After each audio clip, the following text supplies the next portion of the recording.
Oh.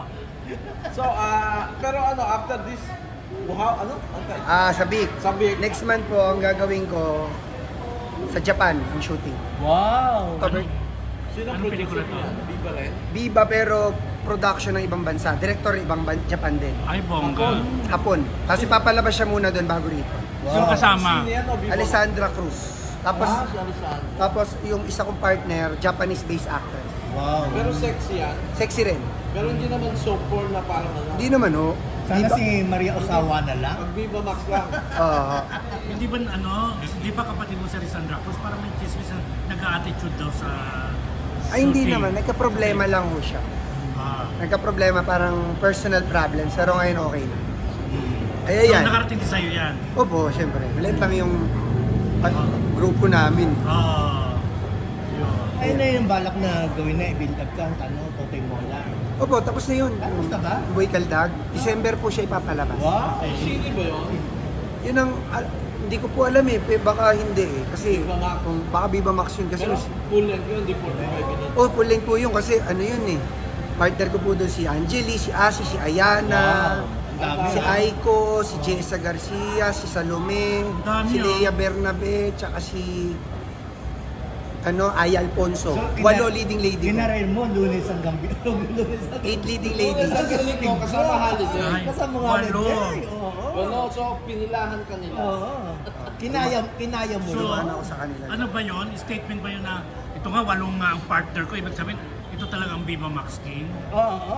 Abangan na lang po natin kung ano yung ilalabas sa trailer ng Viva na dun sa movie na yan. Kasi Viva naman yung magde-decide nung may approval naman ng Viva kung ano ilalagay nila dun. So, Next. matitindi pa rin naka-line up ko. Mhm.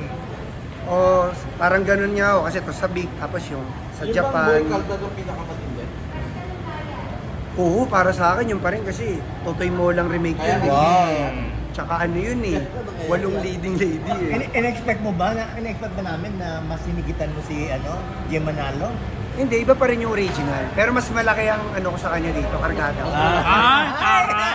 Alam ko, gis na yung kanya, 12 yung ako. Ay, Yan, pwede namin ha, sulat ha. Oo, oo. nakakaloka yun. 12 yan sa akin. Just like, 12. Pero teka, balik tayo sa dapat bang pagawain ng Viva Max King? Kasi sa mga babae, ang Viva Max King, si Ase Acosta, sinasabi, si Angelique Kang, si AJ Rapal, parang wala namang away-away. Pero bakit sa lalaki parang may issue?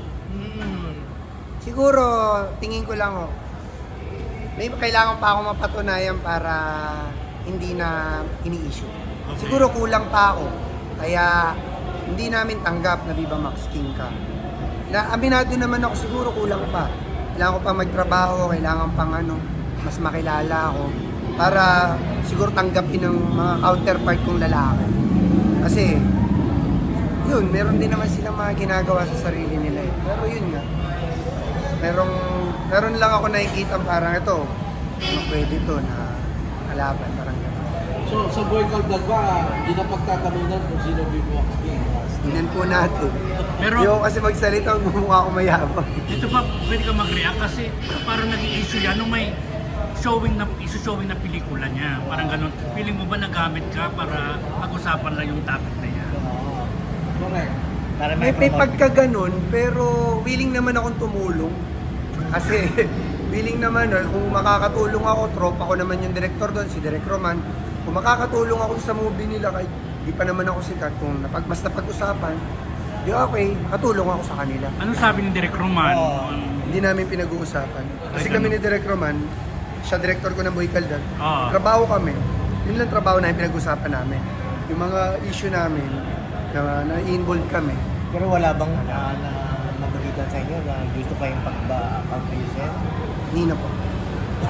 TBR. Wala naman. Sa akin naman, kung alam ko makakasira sa akin, yung ganyan makakaaway. Hindi ko alam kung makakatulong sa karir ko kasi yan eh. Kaya ayokong lumalaki. Ayaw mo naman eh. Pero paano kung bigla kayo magkita, halimbawa Magkita. magkasalubong kayo? Oo. Anong reaction mo? Hindi kami nagpapansinan kasi talaga ni BR simula. Ewan ko sa kanya. Simula na nilabas yung Viva Max King, hindi niya rin ako pinapansin. Ay, gano'n? Baka talagang Hindi ko alam kung gano'n yung personality niya, pinepersonal niya, o gusto lang niya para talaga maging issue, para pag-uusapan. Magmukha kaming rival talaga. Pero hindi ko alam yung takbo ng isip niya. Pero Kung bakit. ano yung narinig ko nang pinanalo ng kapo ng kabila na mas magaling siyang barte kaya na sa'yo? Wala akong magagawa. Kung doon sila masaya, ano sila. Kaya ako, trabaho lang ako. Pero siyempre, kailangan patunayan ko rin na kaya nga binigay sa akin. Eh, yun na nga, nilabas naman sa trailer. Dapat, di ba? Nilabas sa trailer. Doon yun eh, after labas sa trailer ng Balisa Sayaw, doon nagka-issue. Oh. Doon nagka-issue eh. Kaya nga, hindi naman pwedeng sabihin lang na Viva Max King ka. Tapos wala namang, hindi naman nagdaan sa Viva. Ano lang yun? Parang Press release lang yun. Parang press release yun. Oo. Either, ano yan, diskarte ng manager mo yan. Oh. Pero yun, dati naman last year pa lang meron na akong ganyan-ganyan, pero hindi ko siya ina-accept sa press con. Kasi alam kong diskarte lang din ng manager ko. Pero nung nilabas nila Boss Vic, at sinabi niya sa akin na ilalabas niya yun, tinanggap ko na sa sarili ko, no choice na ako. Ikaw, Viva Maxing. Na kailangan tanggapin ko to. Kasi baka makitaan naman ng labos ako ng kahinaan ng loob na hindi mo kaya palang tanggapin yung ganyan. Hindi mo kaya sumikat. Kaya tinanggap ko na kahit alam kong Pangatawanan mo. expected ko talagang may mga pagbabati ko sa akin. Expected ko talaga. Okay ka? Okay, thank you.